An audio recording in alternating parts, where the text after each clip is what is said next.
শীঘ্রই বেঁচে উঠবে। না, সুমন্ত চৌধুরী বেঁচে ওঠেনি। সে বেঁচে উঠতে পারে না। তাহলে স্যার লোকটাকে নিঃসন্দেহে অন্য লোক, সুমন্ত চৌধুরী নয়। তাহলে স্যার ব্যাপারটা বাড়ির সকলকে জানিয়ে দিন। সুমন্ত চৌধুরী যে সেই এসেছেন আসল সুমন্ত চৌধুরী নয়। বুঝলে, তুমি ছাড়া একটা বদুল মা। এই রইল কি, তুমি কি ভেবে দেখেছো আসল ব্যাপারটা জানাজানি হইলে তোমার আমার দুজনেরই ফাঁসি হয়ে যাবে? তাহলে কি হবে স্যার? আপাতত এই চৌধুরী বাড়ির সকলের সামনে ওই লোকটাকে সুমন্ত চৌধুরী বলে বেরিয়ে যাবে। আর তীব্র দৃষ্টি অনুসন্ধান করতে হবে সুমন্ত চৌধুরীর ছদ্মবেশে লোকটা আসলে কে তোমরা? আমি আর নিখিল সুমন্ত। ওখানে দাঁড়িয়ে তোমরা কি করছিলে? একটা পার্টি দেওয়ার কথা ভাবছিলাম। পার্টি দেওয়ার কথা ভাবছিলে নাকি প্রপার্টিটা ছিনিয়ে নেওয়ার কথা ভাবছিলে? আমি অভিষেকের মুখে সব শুনলাম পুণ্যব্রত। তোমার লোভের মতো লালসার মতো উদযাপন হবে না জেনেই তুমি এ বাড়িতে থাকবে। যাও, কাল থেকে মন দিয়ে কাজ করবে। Get lost!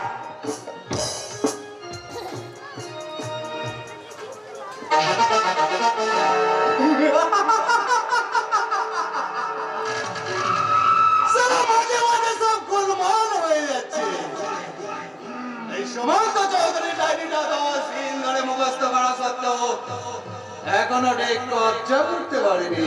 তবে তুমি জেনে রাখিস, নিঃসন্দেহে মার দিয়া গেল।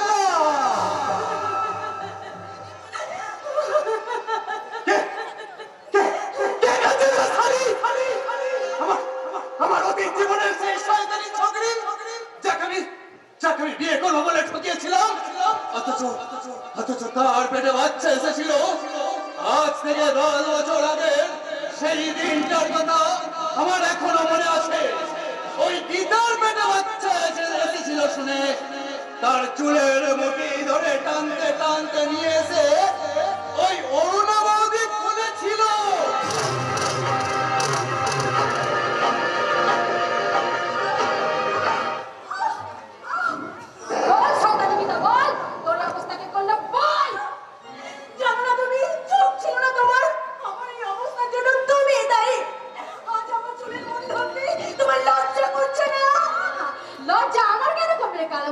আমি কি তোর মধ্যে অয়েল গুঁড়ো বেলে পেটে পাচ্ছি ধরে বসে আছি? কাল পরশুর মধ্যে তোকে যেমন করি হোক এই বাচ্চা নষ্ট করতেই হবে। এই কথাটা তুমি আর দ্বিতীয়বার উচ্চারণ করবে না। আমি জানি বিয়ের আগে আমার এই অবস্থা হলেও পল্লব আমাকে কথা দিয়েছে সে আমাকে বিয়ে করবে। ও তুই এখনো পল্লবের কথা বিশ্বাস করিস? তুই অবিশ্বাস করেছিলি, আজ সে পল্লব মুখের কথা বিশ্বাস কেন হলো না? ঠিক বুঝতে পেরেছি, ওই পল্লব মুখার্জিটা একটা মিথ্যেবাদী শয়তান লম্পট। তুমি দেখলে না 2-1 দিনের মধ্যে সে বাড়ি থেকে ঠিক চম্পট দেবে। এই শোনো, তোমার এই ঝিঙ্গি বোনকে না তুমি করো না। ওকে বলে দাও যেমন করে ওকে পেটের বাচ্চা নষ্ট করতে হবে, আর নয়তো 2-1 দিনের মধ্যে চেপে ধরে পল্লবকে বসাতে হবে বিয়ের পিঁড়িতে। স্বর্গের সিঁড়িতে তুই পা দিতে চেয়েছিলিস দিদি। তাপস, পোষ করা সংসার থেকে স্বপ্ন দিয়ে সাজাতে চেয়েছিলিস। কি বললি হতভাগা? ঠিকই বলেছি। প্রথম ওই পল্লব মুখার্জিকে চিনতে না পারলেও পরে চিনতে পেরেছিলাম। তাকে আমি বাড়ি থেকে তাড়াতে চেয়েছিলাম। কিন্তু তুমি, হ্যাঁ অরুণা, তুমি তখন কারো কোনো কথা শুনুনি। তুমি ভেবেছিলে ওই পল্লব মুখার্জি তোমার ভাইয়ের চাকরিটা করে দেবে। আমি? হ্যাঁ তুমি সোনার ডিম পাওয়ার আশায় তুমি আমার বিশ্বাসের হাঁসটার বুক চিড়ে দিয়েছো।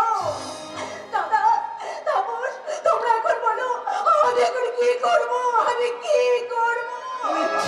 ওই পল্লব মুখার্জিকে চেপে ধরে বিয়ে করাতে বাধ্য করে দিতে। তাকে বুঝিয়ে বলবি আমি তো বিশ্বাস করে তোমার কাছে নিজেকে সমর্পণ করেছি। এখন তুমি আমাকে বিয়ে করে আমাকে এই লজ্জার হাত থেকে বাঁচাও। তাকে বলবি আমার পেটে তোমার সন্তান, তাই তুমি পিতৃত্বের স্বীকৃতি না দিলে আমি গায়ের লোকের কাছে মুখ দেখাবো কেন? বলবো বৌদি, বলবো সে এলে আমি তার হাতে ধরবো, প্রয়োজনে তার পায়ে ধরবো। কিন্তু তাকেও যদি সে রাজি না হয় শয়তান পল্লব মুখার্জি রাজি না হলে আমি তাকে খুন করব, খুন। দাদা, সত্যি যদি পল্লবী বাড়িতে আর কোনোদিন না আসে, যদি সে আমাকে বিয়ে করতে না চায়, তাহলে কি তুমি আমার বাচ্চাটাকে নষ্ট করে দেবে? ও, তাহলে গায়ের লোকের কাছে মুখ দেখাবে কি করে? হ্যাঁ, আমি গায়ের লোকের কাছে মুখ দেখাবো না। আমি চোর গলের শ্রমিক জাতি গোপাল, তোমাদের সকলকে নিয়ে গাছ ওই শহরে বাস করবো।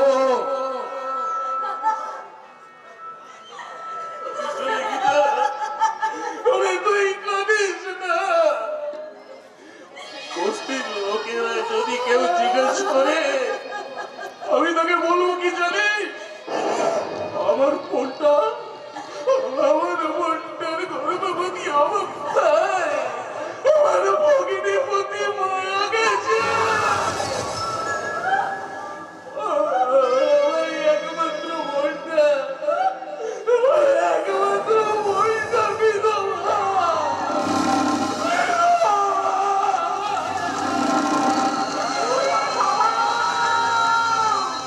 কি কেলেঙ্কারি, কি কেলেঙ্কারি, হ্যাঁ? আমি কত কি স্বপ্ন দেখেছিলাম, হ্যাঁ? আমার সব স্বপ্ন বটে মারা গিয়ে আমার এই ননদ কাটা চিরকাল ননদ কাটাই থেকে গেল, হ্যাঁ? কপাল, একেই বলে কপাল। কপালে দোষ দিয়ে আর কি লাভ হবে? তাছাড়া তুমি না হয় কপালে দোষ দিয়ে রেহাই পেয়ে যাবে, কিন্তু আমি কি করবো? সত্যি যদি পল্লব না আসে, সে যদি আমাকে বিয়ে করতে না চায়, তখন আমার এই সন্তানটার আমি কি পিতৃ পরিচয় দেব?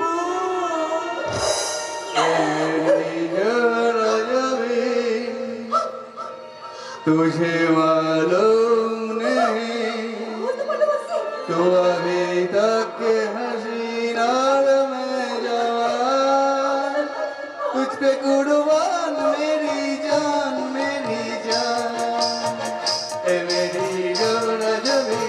तुझे मालूम नहीं तू अभी तक हसीनाल में जवान, तुझ पे कुर्बान मेरी जान।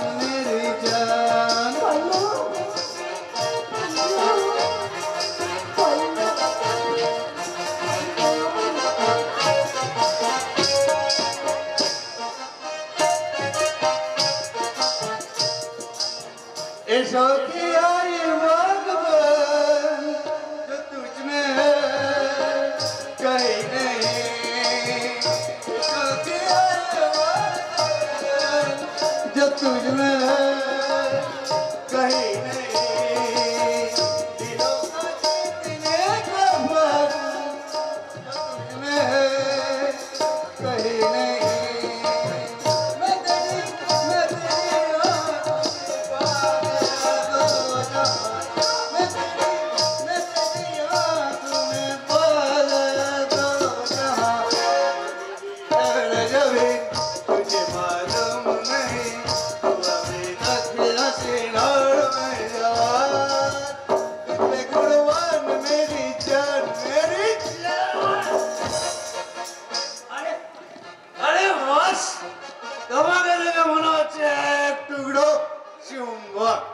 যাকে বলে ম্যাগনেট, এই আমার মতো একটা লোহাকে আকর্ষণ করার জন্য একেবারে রেডি হয়ে আছে। ছাড়ো, ছাড়ো বলছি। আগে বলো, কখন এসেছো? আরে আরে সেসব সময় দেখার উপায় নেই। আমি আমি হাতের ঘড়িটা বেছে মদ খেয়েছি। মদ খেয়েছো? আরে মদ খাবো না তো অমৃত কোথায় পাবো? অমৃত তুমি তো সারা তোমার এই অমৃতের কলসি শুতেই দিচ্ছ। তা ব্যাপারটা কি বলো তো? কিন্তু শোনো না, আমি হচ্ছে তোমার সন্তানের মা হতে চলেছি। আরে বলো। আমি তো তোমার সন্তানের মা হতে চলেছি। এই স্যার আমার মানের নেশাটা পয়মান করে দিলে। আমি চললাম। আমাকে বিয়ে না করে তোমার এই বাড়ি থেকে যাওয়া হবে না। বিয়ে করবো তোমাকে। একে তো সারা আমার ফ্যান সম্বল, তার উপর এই ফুটো শান্তি। ওসব काम की बात छोड़, मैं चलता हूँ। আমাকে তুমি বিয়ে করবে না? कभी नहीं। এই শয়তান, তুই যদি আমাকে বিয়ে না করিস তাহলে আমি কি তোমাকে পুলিশে দেবো। কি বললি হারামজাদি? তুই আমাকে পুলিশে দিবি? তারা কাছেই খারাপ বলে তোর এত ফুটানি। তবে দেখ আমি তোর কি করি।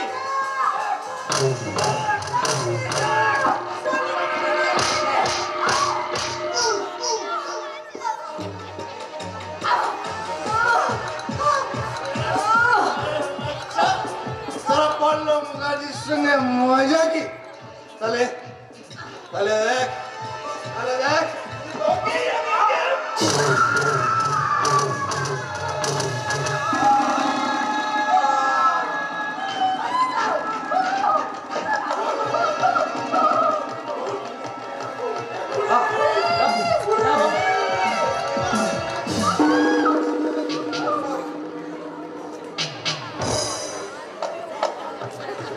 শোনেন না, ভাই হলো মিটিং আলাদা, এখন আপনি শোনেন না, কারণ লাস্ট থেকে মরে গেলে এই যে পোস্টমর্টম করতে হবে। হ্যালো, এমনি একটা দুর্ঘটনা যে ঘটবে আমি আগে থেকেই টের পেয়েছিলাম, তাই বেশ কিছুদিন ধরে পল্লব মুখার্জিকে এই বাড়িতে আসতে থেকে আমি তার উপর নজরে রেখেছিলাম।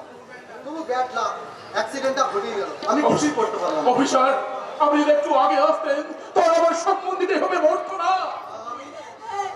ওই খুনের নম্বর পল্লবকে আপনি ক্ষমা করবেন না স্যার। ওই শয়তানটাকে শাস্তি দিন। ক্ষমা করবেন না। আপনারা নিশ্চিন্ত থাকুন, ওই সমাজ বিরোধী পল্লব মুখার্জি হয় ফাঁসি হবে, না হয় হবে যাবজ্জীবন জেল।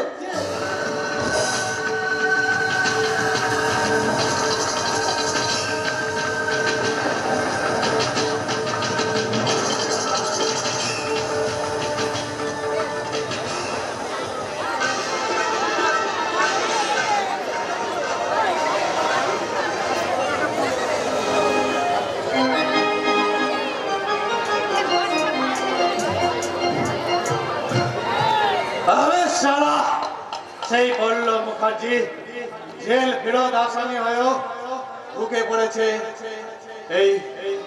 এই সুমন্ত চৌধুরীর পরিচয়ের খোঁজে। সারা গীতা যদি তার বাচ্চাটাকে বাঁচিয়ে রাখে তাহলে তার এখন বয়স 10 বছর। আমি ওই পুরানো কথা ভাবছি কেন? আমি তো এখন বিখ্যাত শিল্পপতি অংশুমান চৌধুরীর একমাত্র সন্তান সুমন্ত চৌধুরী, যার নামে ব্যাংকে জমা আছে কোটি টাকা।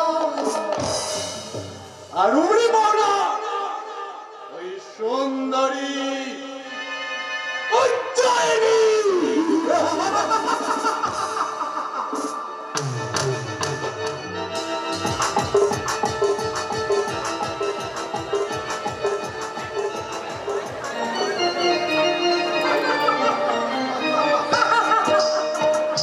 এই জানো অভিষেক, আজ আমি আমার দিদি জামাইবাবুর ঘরটা একেবারে ফুলে ফুলে ভরিয়ে দিয়েছি। এটা শুনে মনে হচ্ছে জামাইবাবু আজ দাদাবৌদিরাই নতুন করে ফুল সজ্জা। তোমার আর আমার একটা হয়ে গেলে সামনে বছর বিয়ে। বিয়ে? এই তোমার সঙ্গে বিয়ে হলে তোমার বাবা মেনে নেবে? মোটেই না। তো বাবার কথা বাদ দাও তো, আমি যাকে ভালোবাসি তাকে আমি বিয়ে করবোই। এই অভি, আমার দিনটা না ধাক ধাক করছে। বৈশালী, जरा सा झूम लूं मैं, अरे नारी बाबा ना, जरा सा घूम लूं मैं, अरे नारी बाबा ना, जरा सा झूम लूं मैं, नारी बाबा ना, जरा सा घूम लूं मैं, नारी बाबा ना, झूम लूं मैं, अरे नारी बाबा ना,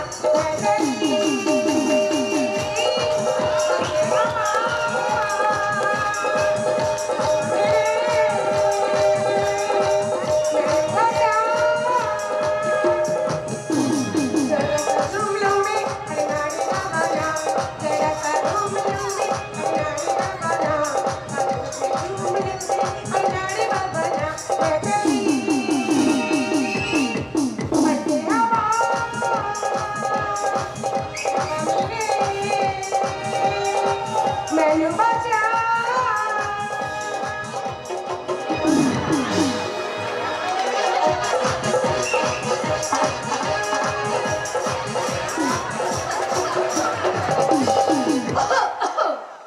বলি ঠাকুরপো, কিসের যেন গন্ধ পাচ্ছি।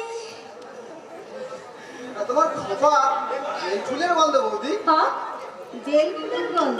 কিছু না, আমি না বৈশালী। হ্যাঁ, আমি এসব গন্ধ মধ্যে কিচ্ছু পাইনি। এই মুখপুরি, যে মদ খায় সে কি গন্ধ পায়? তাহলে আমি একটা কথা বলি বৌদি, বলে ফেলো। তুমি নিজে চোর তো, তাই সকলকে চোর ভাবছো। ওরে শয়তান, ভেতরে ভেতরে তোমার এই চাল, দাঁড়া দেখাচ্ছি মজা। পালিয়ে চলো বৈশালী, পালিয়ে চলো। হ্যাঁ, তাই চলো। আর অনেক হয়েছে, চলো তবে। হয়েছে না। তা কেন সইবে? একেই তো এই ফুলসজ্জার আকাশ ছোট, তার উপরে যদি দিদি জামা বাবুর একটা ছোট হয়ে যায়, চলো আমি, আমরা বরং পালিয়ে যাই।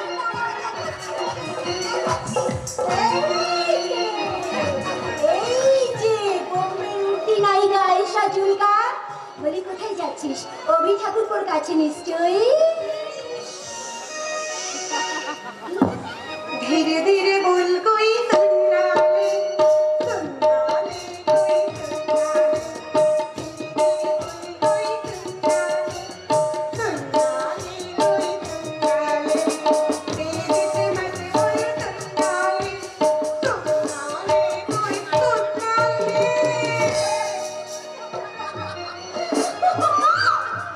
চৌধুরী বাড়িতে আজ যেন হাসির হাট বসেছে। দেখে দেখে পাগল হয়ে যাচ্ছে বউ কথা কও পাখিটা। কোকিলটাও মধুর সুরে ডেকে উঠছে, কু, কু। মাঝে মাঝে শোনা যাচ্ছে চোখ গেল, চোখ গেল। ডাকবেই তো, আজ যে বসন্ত এসেছে, বসন্ত এলো বসন্ত। চুপি চুপি চুপি সরে আমার মনের দ্বারে, আমার মনের দ্বারে এলো বসন্ত। চুপি চুপি চুপি সরে আমার মনের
তোমারই সামনে এসে দাঁড়িয়েছে তোমারই সুমন্ত।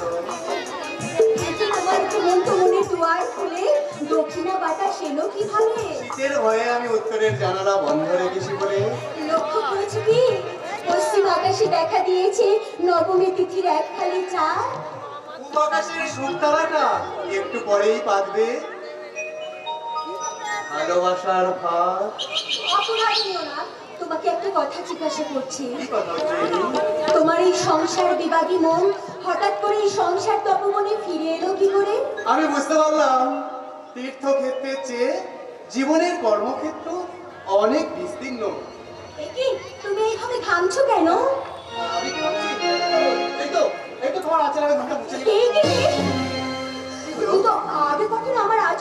মুছুনি?